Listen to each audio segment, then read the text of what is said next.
Welcome back to the Boys in Motion podcast. Today, we're bringing you a post-race reflections set of interviews with two very different runners who tackled around the bay.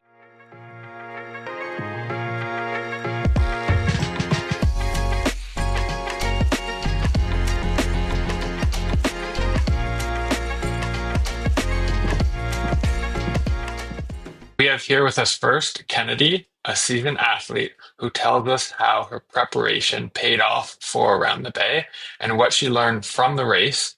And then right after, we'll have Ian, a first-time runner who will share his experience completing his very first road 5K. Wonderful. So whether you're looking for motivation to sign up for your next race or tips to improve your race performance, this episode has something for everyone. So let's kick it off with Kennedy. Kennedy, how you doing? I'm doing great. How are you? That's good. Yeah, doing well as well. Body's feeling good. How have the legs recovered post Around the Bay? Legs are doing pretty good. They are not lead pipes anymore, which is nice. IT band's a tiny bit sore, but not horrible. Massage gun is doing the trick. That's good. Now, you may notice Tyler's not with us today. I don't know if he's, still recouping from Around the Bay or if he's already tackling the next race. But yeah, he's not recording with us. He's out on a long run with John right now. Envious of him, of course. A little bit. Yeah. Now, we had a big audio mishap in our original recording of this interview, so this is our second time going through, so there's less surprises for us. But I think something that surprised everybody was your rapid pace on race day. So can you break down your results for us? Yeah. So my overall finish time was 2:49:20, which beat both my original goal that I told all you guys and my internal goal that I didn't tell anyone. And average pace was 5:37. And I found out on the original recording of this that I had my negative split. So I got all three of my goals for this run, which is amazing. So exciting. Love it. Yeah, the pretty significant negative split over a minute, which is quite impressive given that, you know, 75-80% of the elevation on the course was in that second half. So can you give us a bit of a race day recap right from when you woke up to crossing that finish line? Yeah. So we woke up with 2 hours, 3 hours before our actual run, or a little bit more than that. We had an hour to drive. So when we woke up, it was just Michael, Margaret, and I here. So we made breakfast. We had all of our stuff laid out and ready to go. So we quickly got dressed, ate our food, or as much of it as we could, and then got in the car and picked everyone up that we were supposed to be driving. We were the Carpool Express. So that was fun. And everyone was feeling really good, a little nervous. The weather was not looking promising. I think most of the way we were kind of checking the radar maps to see if the rain was going to avoid us, if it was going to hit us. But the good news is the freezing rain avoided us. So that was big.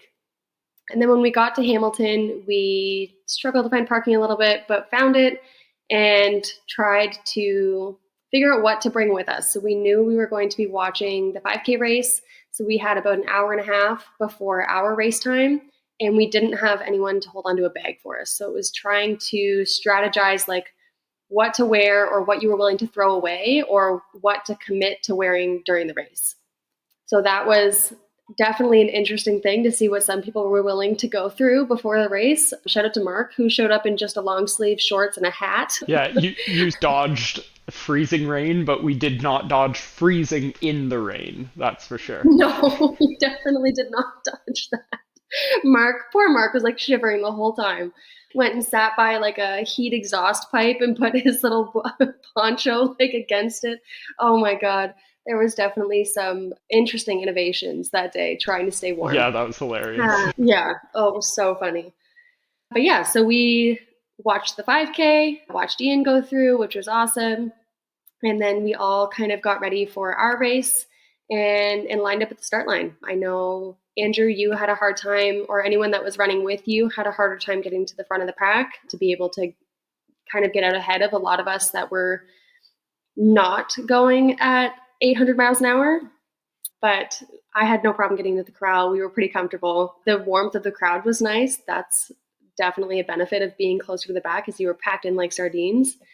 Had a couple gels, or had a gel, and then we took some photos and off we went. Yeah. Yeah, the race went really Yeah, well. and that like prep and going in sounds like it was pretty well done because of the pre-planning and execution, like in the days Yeah. leading up, right? Absolutely. And Yeah. Yeah. Days leading up were, it was carb week. We were very excited for carb week. Michael and I just packed in as much pasta as we could possibly find. I am a little sick of noodles at the moment, which has never happened in my life. But yeah, I think the week leading up to it, we were really good at taking it easier, making sure that we were reducing like the distance of our runs, but still maintaining intensity. So I still felt like I had speed, which I was worried about originally with taper week. I was scared I was going to lose all my speed, but I didn't, and that was great. And yeah, the race itself was great. Pretty smooth sailing for most of it. There were parts that I didn't want to keep running in the rain. I wanted to stop raining so badly. I had some really interesting people running around me. I had people in hot dog costumes, which was very interesting. It was both entertaining and also kind of annoying that I felt like I was dying and there was people running in hot dog costumes beside me, but it was good. yeah, All in all, a really good race. that is fair that like when you see those people who are really having a fun time and you're like they're like really in the struggle bus, Yeah. it's kind of like what the heck is going on. I remember post marathon in Ottawa, the guy who like broke the juggling world record finished ahead of me, and I was like, Frig, I couldn't even see What? straight. I couldn't imagine Oh, juggling. I remember he was pretty close to me at one point. I ended up beating him, but the whole time I was like, I cannot let this person that's trying to go for the juggling world record beat me in this race. So that was motivation. Juggling while running? Oh yeah, crazy. Okay, There's yeah. some Well, real that makes me feel animals. confident. Yeah. You guys are significantly faster than me and still had those freaks next to you. So that makes me feel a lot better. The only thing that was kind of getting me through was they were talking about their hot dog costume was like the actual hot dog was hanging low between their knees. So it was giving them friction burns. And I was like, that sucks for you, but I'm going to keep going. That's awesome. So Yeah. coming through kind of the 20-kilometer mark where the hills started, how did you handle that? I definitely, to be very honest, so you guys went the day before and did that hill. So I had talked to Michael who had ran the hill, and he's like, Kennedy, like that hill is substantial. It's a big hill.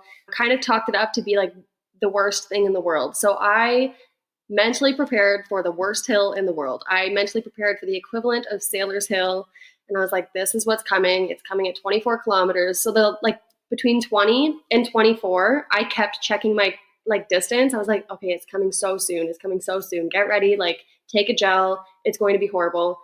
And then I got there and it wasn't nearly as bad as Michael explained it to be, which I'm grateful for because then it felt like a, I don't want to say it felt like a breeze because it didn't, but like going up it wasn't horrible. Like it was hard, but I had planned for it to be 10 times worse. So I feel like I was over prepared to get myself up that hill and keep going, which I think is where I got most of my benefit, or that's where my negative split came from, is because I started passing people that had a hard time going up that hill. And then that was really motivating to just kind of keep going. 5 kilometers left, it's pretty easy to convince yourself to just, it's another 25 minutes, just keep going. Yeah, and I think one, you had a lot of prep for the hills. We can chat about that, but also that specific moment, you kind of got to float downhill in the minutes leading up to that hill. So your legs were Mm-hmm. moving quick at a lower effort. So you were just able to kind of use that momentum up the hill a little bit, right? Absolutely. So Yeah. this is one unique thing that I think everybody can learn from. You live somewhere where there's not a lot of hills, and you made a concerted effort to train in the hills. Basically, every weekend you were doing long runs, but having to drive to get them. I think that, Yeah. would you say that's a key for the success you had in the race? I would say absolutely. And I think that's something I'm going to keep for all of my training plans going forward. I think it paid dividends at the finish line for me. I honestly think that like that day in Sailor's Hill was that we did as a group together, as horrible as that run was, kind of mentally prepared me for there's nothing worse than this hill that I'm going to face at any of these races. Like I can't see that race ever like a race ever having something like that unless maybe I'm traveling a great distance to go somewhere. But if I can run that, I can run any hill. So That's that true. is like a huge thing for me. I think I said before that like I did a full marathon block for this race because I wanted to know that I could finish over 30 kilometers and not be defeated halfway through. So I think like my brain is something that needs to go through something harder so that I can go to race day and be like, I have this, no problem. Like I have this in the bag. So that was huge for me. I love it. I agree. Even for me, training for a non-hilly marathon, getting that hill training and putting around the bay and doing a bunch of hill work, I think has been huge just to become a stronger runner, which if you can bomb it up the hills, going flat feels just that much easier. So I think no matter what event you're training for, a little bit of hills won't hurt you. Absolutely. So after crushing the hills, we sort of had this like flat 5K closing out the race. What was that experience like? Because I know you had speed relative to the pack. How did that feel? Truthfully, that last 5 kilometers was horrible. I had like a huge stomach cramp the whole time. At 28K, there was a point that I was like, I don't know if I can keep running. Like, I think I might throw up in a second. And there was a very split second that I was like, I need to walk. I need to walk for a minute. And then I thought in my head, I'm like, I have this interview after. I can't possibly walk right now at 28K. So I That's kind of good motivation. Oh man, it was horrible. So those last like 2 kilometers, I was definitely going faster, but I think it was more like not a I feel good, I'm gonna finish this strong. It was I need to get to the finish line so I can stop running. But it worked. So that was good. I'm thankful it was downhill. I'm curious to know, you say the hill before York, the main big hill, was kind of a walk in Mhm. the park for you. How did you find, with feeling not great in that last five kilometers, how was the Stewart Hill right before you make right by the train station? There's that slight uphill. Did you find that challenging at all after the gradual downhill? Like the one right by the finish line? The one just before the finish line. So you go up and then you make the left and right, Yeah. right by West Harbor. Yeah, honestly, I feel like the hills didn't even bother me anymore. It was just like my stomach was just shaken. So I don't think I honestly can't even recall that hill. The only hill I remember is like the tiny little one right at the finish line, like going around the corner, and it didn't feel like a hill. Like it was like 5 steps up. So that was fine. Yeah, so I think after the big hill, I didn't notice any incline at all. It was just my stomach hurts and I just want it to be over. That was true pain cave then, because I remember that hill and I was like, "Oh my gosh, this isn't small." But you know what it seems like is when you went through the mud pits is when it really started falling apart because that coincided with the distance. That's exactly when it fell apart. I remember going through the mud and going, "Oh, that didn't feel good," and then it just got worse and worse. Yeah, if you have a race with potential bad weather, going through a mud path or dirt path, not it, race directors. Try to find an alternate because that was a slip and slide. Yeah, yeah. There was a lot of jumping happening, like a lot of people trying to jump through the puddles or skip the mud, people slipping and sliding. It was a very risky, like little 100-meter patch. It was still packed for me. Like the whole race where I was very busy. There wasn't a lot of space for anything, so people were like jumping into each other or like kind of shoving it. It kind of took me back to cross country days. Yeah, it was crazy. Oh, that's great. A great race recap. I'm so glad that you blew it out of the water and you could come to the pod with a positive experience. Yeah. Now, races are also important for learning, not just proving your fitness. Were there any new insights that you gained? The like one thing, well, I guess two. So one beforehand is that I need to come more prepared for the start line for like a cold day or a warm day, whatever it is. I need to take it a little more seriously that I probably should just either have someone there to take a bag from me. Thank you, Brian, for letting me put my sweater in there. I was willing to throw it away, but I'm so glad I didn't have to. Or I need to go to Valley Village and get some clothes that I'm willing to just ditch and be willing to never see again. Being cold for that long was definitely not beneficial to my start of the race. But yeah, so that was my one like biggest take home. And I think my second was to have someone at the finish line with dry clothes for me on a wet day. Because finishing, I was not excited to finish only because I knew that I was going to be standing waiting for everyone else to finish in wet clothes with my banana in the freezing rain, which was not very motivating. But yeah, those are my two big things. So I think it's just preparing maybe a little better for the weather. Yeah, fair. And certainly, like with the conditions the day of, yeah, can't reinforce that enough. But like you say, even in a hot, nice summer day, having somebody at the finish line with a change of shoes or a change, like a different shirt, helps Yeah, so much. Just make you feel more comfortable coming across that line. Yeah. absolutely. Oh, that's super. So, obviously, great success of a race. I'm sure it's motivating you to look at the next thing and tackle that next goal. So we have to ask, what is next? Do you have more races in the calendar? Yeah, I have a busy season coming up. So I have four things. Yeah, four things ahead. Three of them are registered, one of them is not, but I have a 5K, like the BIM 5K.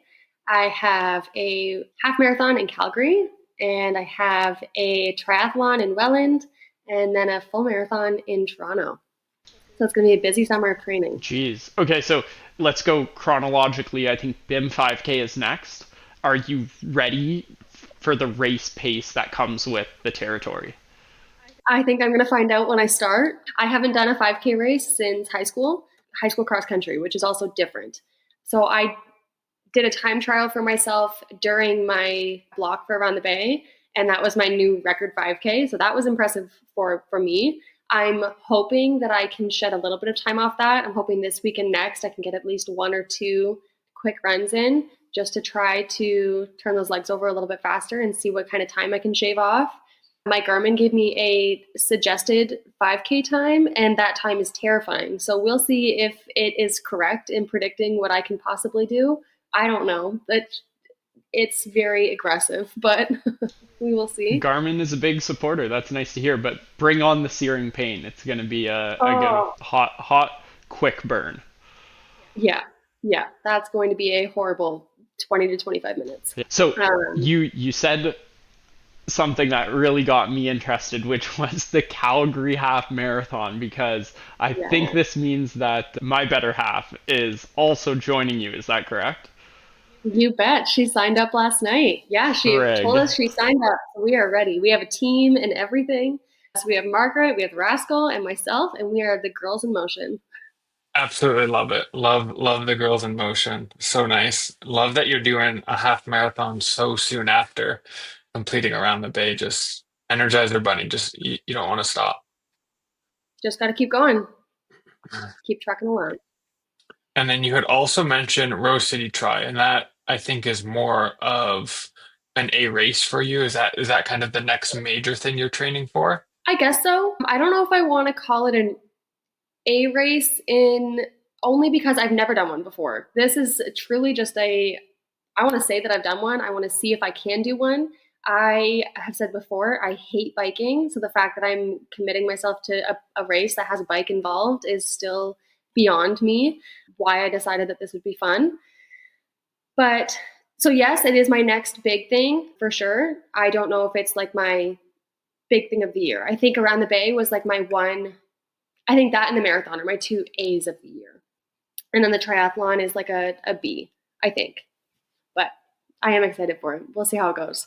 Banana, sorry, Brian, it looked like you wanted to say something, so I was gonna Oh, you're chuckling well, over there. I won't even bananas this. I just like the shit talk about cycling is grinding the gears. But Kennedy, I still respect you as an athlete and a friend, so I won't go after you here on the bike hatred.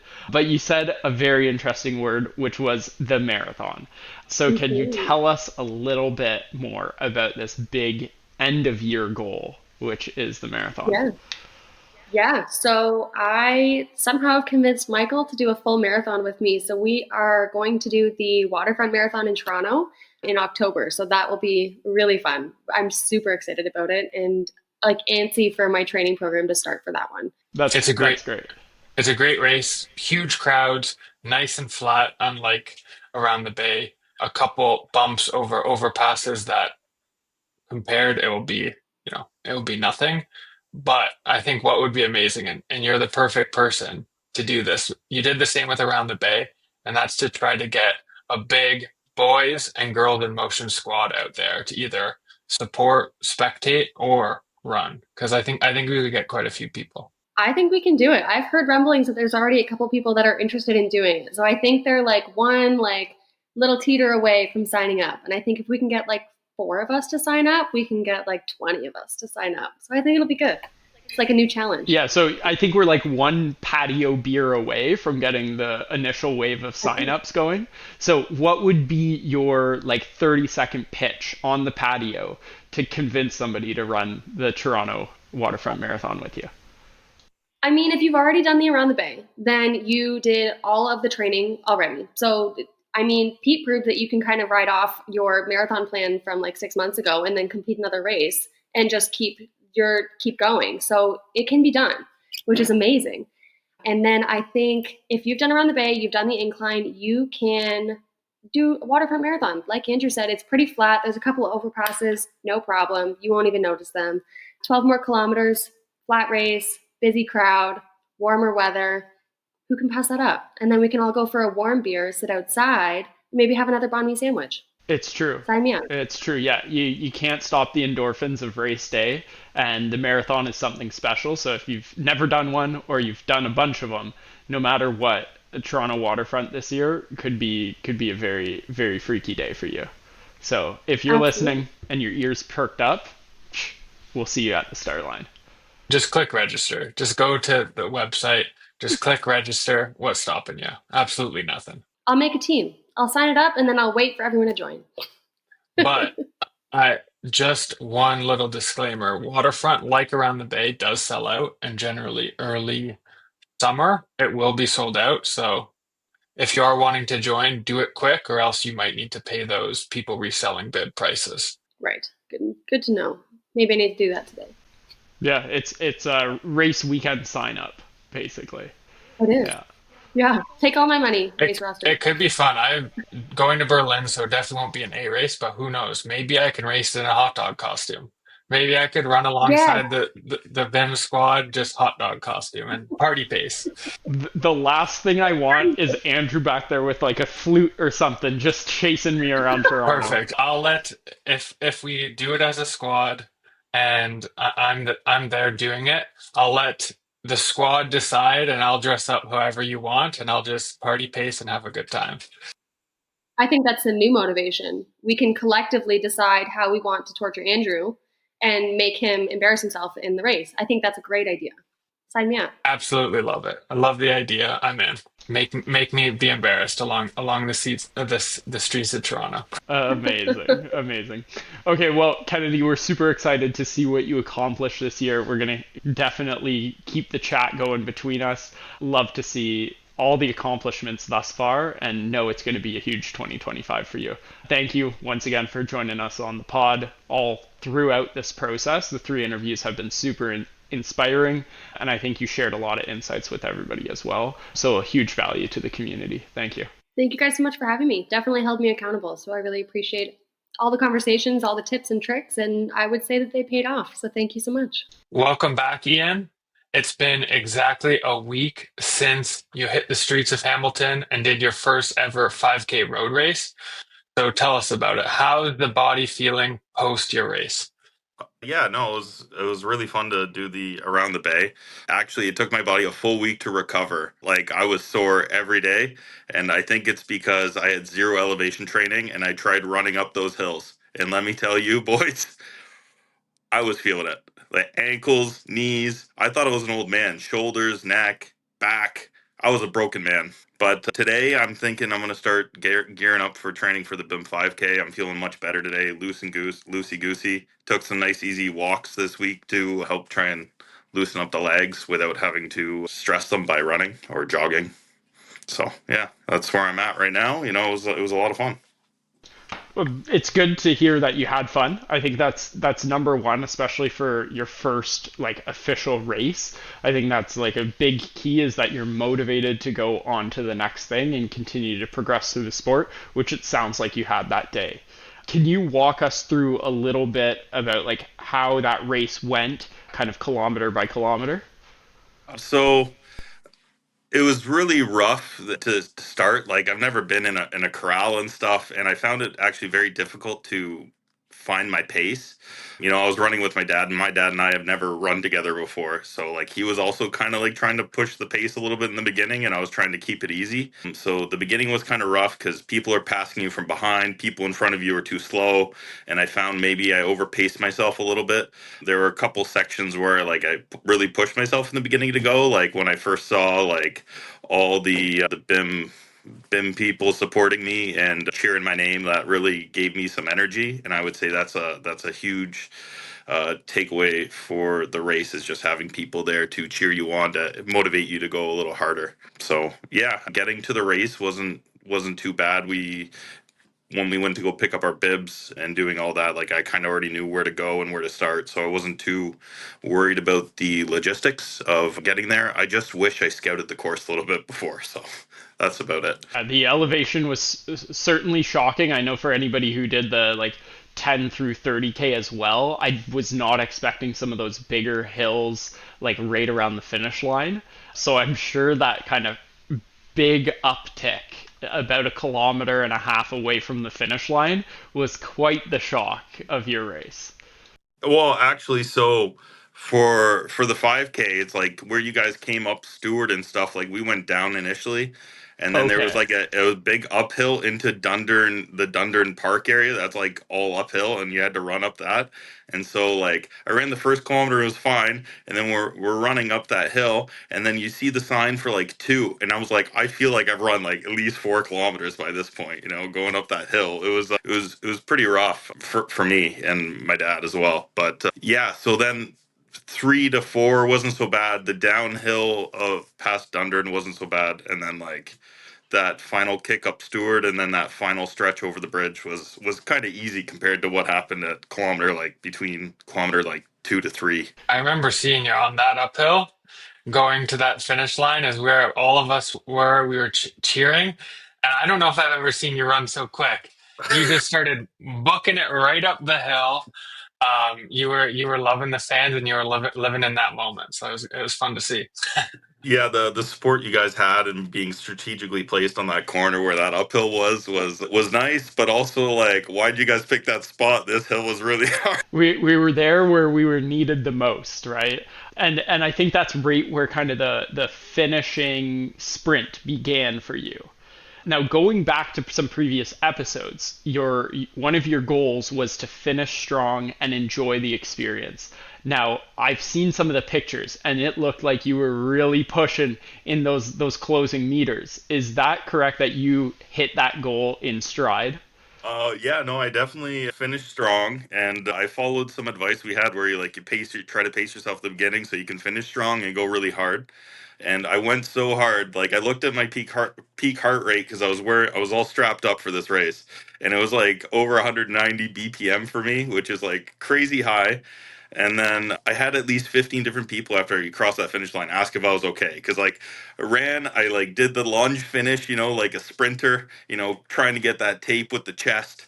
And then I walked like 10 meters, and then I had to like stop and actually catch my breath. They're like, "Are you okay?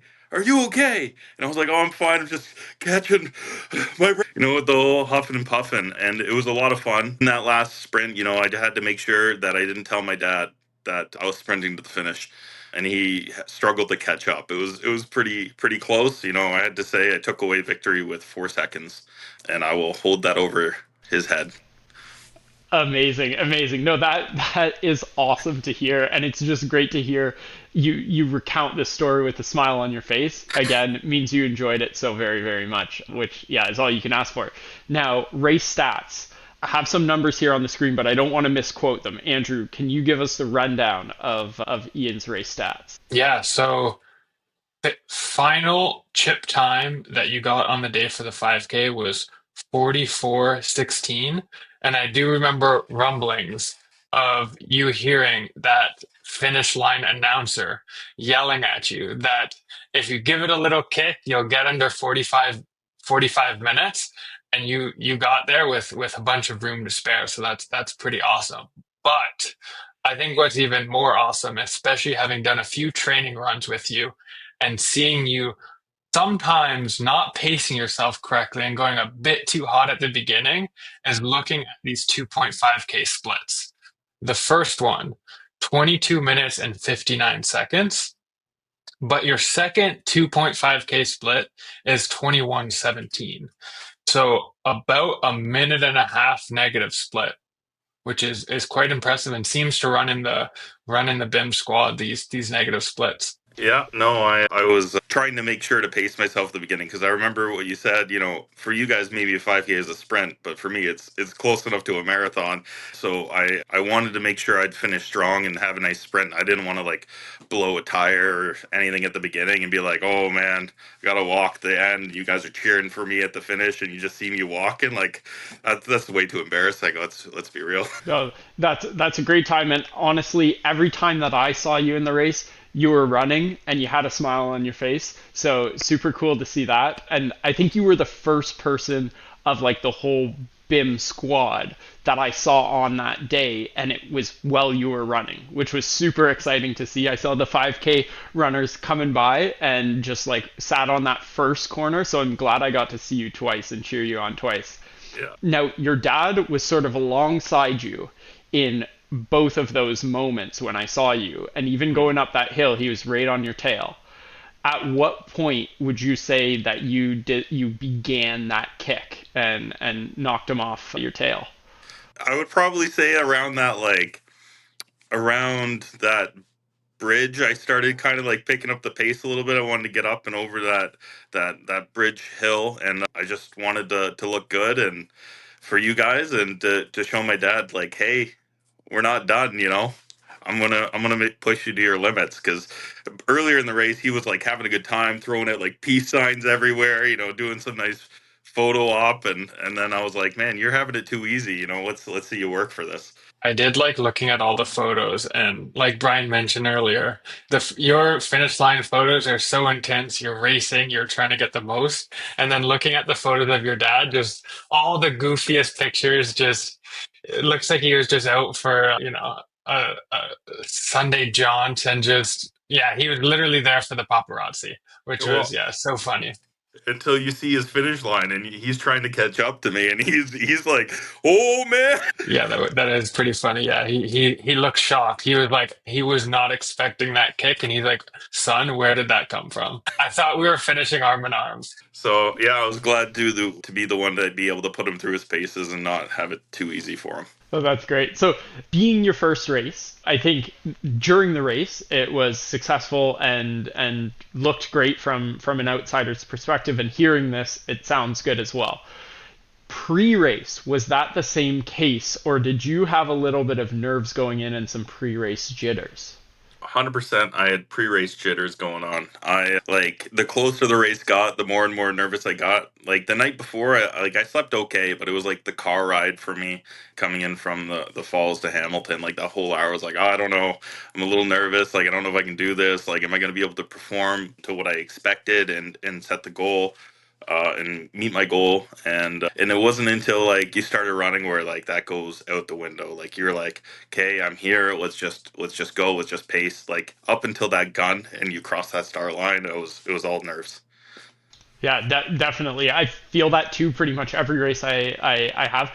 Can you kind of walk through that moment and relive it a little bit of like what it's like starting your first race in the corral, all of that energy? Yeah, so I'll start off by saying it was a little chilly. I didn't want to go warm up in the warming hut before we got in the corral, and then the walk to the corral when we separated from everyone. I think there's a photo on your Instagram with my dad clutching my arm and I'm trying to drag him along. Yes, I yes. think that made it a little easier, but then you're there, you're surrounded by people, you're like, okay, is it gonna start? Like checking the time, they're like 10 minutes. I'm like, okay, like it's 10 minutes, let's go.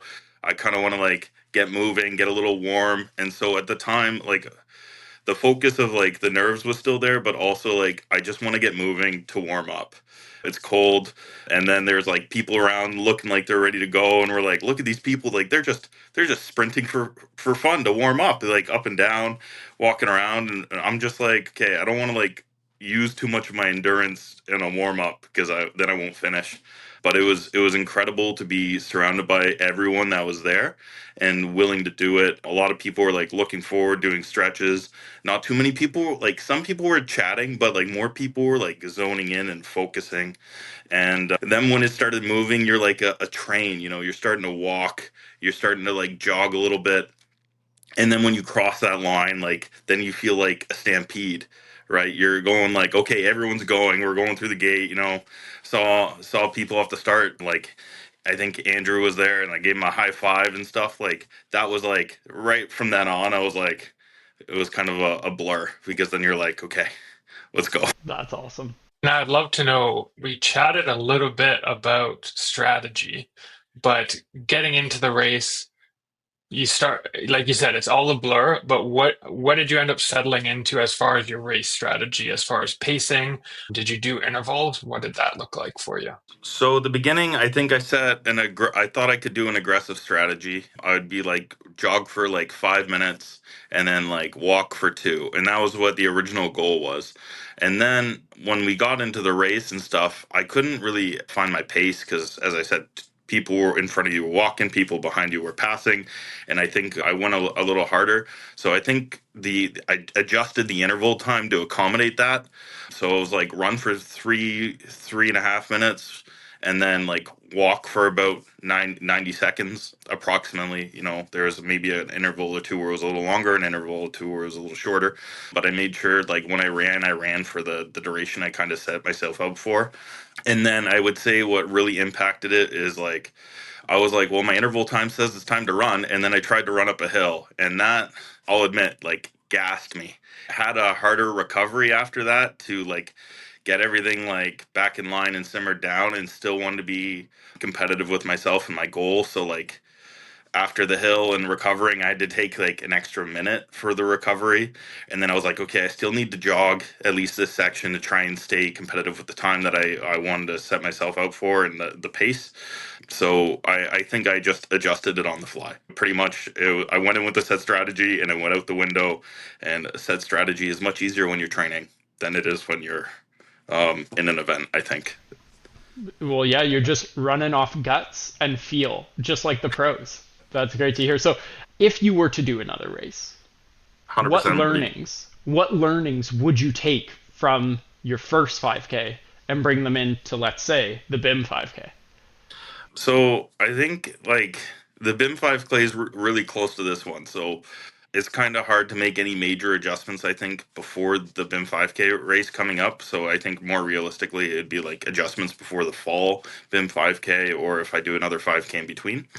And I think one thing I found in the training was like all my training sessions, I didn't do the full distance, so I didn't realize the impact of my body.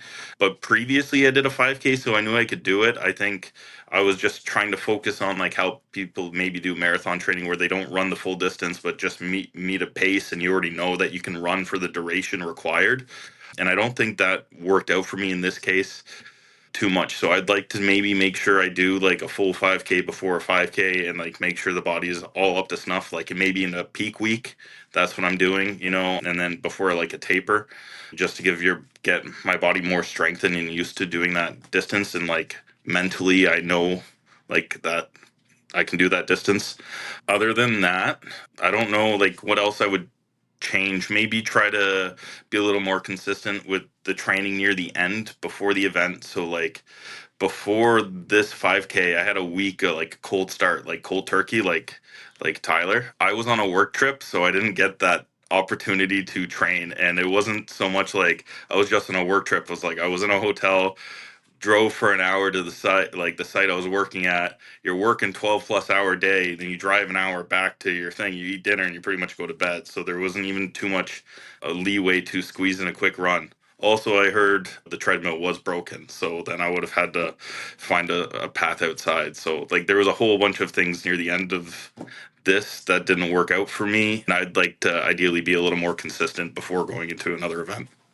Yeah. Yeah, and that's the key to, successful training is having that training block and making sure that one is flexible to your life, but it's enough to make sure that race day is successful and you hit your goals. So excited to see whatever that next A race is where you've got the training block behind you and can track your progress on that. And you mentioned the BIM 5K, but I would like to just know kind of you've gotten this first block under your belt, you got the ball rolling. I would love to hear a little bit more about your goals, whether that's specific races or things you're kind of gearing up for next. Give the viewers a little sneak peek. So I'm looking at in the running section. I'd be looking at focusing and maintaining a 5K. I want to be able to like actually run the full 5K, not worry about intervals. So until I get to that point, I'm not really gonna look at express like doing more distance or more crazy things in the running term. But I'm thinking about doing an international 5K, so that might be coming up. We'll see. I haven't signed up for it yet, but it's in the books in 2025. Anyone, because that might be still open. Then there's the BIM 5K coming up, and then obviously the fall BIM 5K. So in between that, I do regular training, and I'm hoping to participate in 2 days of 100 kilometers a day bike ride in a chat pack, and I got to start cycling again to get used to that. Yeah, the chat pack will be good. Two nice long days, and hopefully the pacing is on point because those are some long days. No, just shooting up hills during those rides because I do hear that Brian has cooked up a couple climbs during that ride, so it's not necessarily flat and easy the whole time, even Oh in the yeah. chat pack. The escarpment is calling your name, Ian. Oh man, there's 2 hills in the escarpment that I can train the bike on, and I will conquer one of them in one sweep. Hopefully, before we go on this bike ride, instead of having to Definitely, break. yeah, definitely recommended. Test out the legs and yeah, get used to that saddle time as well. No, this is great. It's super cool to hear that like you want to continue on this journey of like endurance and running. And I think the goal you've set of running the full length of the 5K is a great next step for you. So I'm thrilled to see that. What is the most exciting thing from your perspective about your running journey? It's just a lot of fun to be able to like run with Andrew. I think that's really enjoyable, and like I want to get to the point where I feel comfortable running with the BIM crew like more consistently. I just don't think I'm at the point where I can like run with you guys without holding you guys back significantly. So those are things I'm looking forward to, and I think are going to be exciting in the future. Yeah, excited for that as well. That sounds very, very nice. Like a coffee run or a little dog jog together. Yeah, one day soon. Oh, definitely. And we'll definitely have to make it out to either Corners or one of the other Well and Running Club coffee trotters, and we'll definitely have to make it out. And the protege will have to make his big appearance in the Niagara running scene. And it'll be nice. And then have a nice coffee and bake good afterwards. For sure. And that social aspect does make it just so much more fun and rewarding doing it with a nice squad. Yeah, I know you had mentioned, Ian, that one thing is, and kind of on that consistency piece for you, it has been hard as far as being consistent with that training schedule, doing all of the runs by yourself, getting Oakley to jog alongside you for the dog jog, but maybe kind of trying to get go to a run club, go to some sort of club to kind of up that consistency because yeah, suffering together definitely always makes it easier. Well, any other closing remarks before we wrap this one up, Ian O'Brien? Thank you guys for having me and following my journey. I appreciate it, and it's been fun to be a part of this podcast.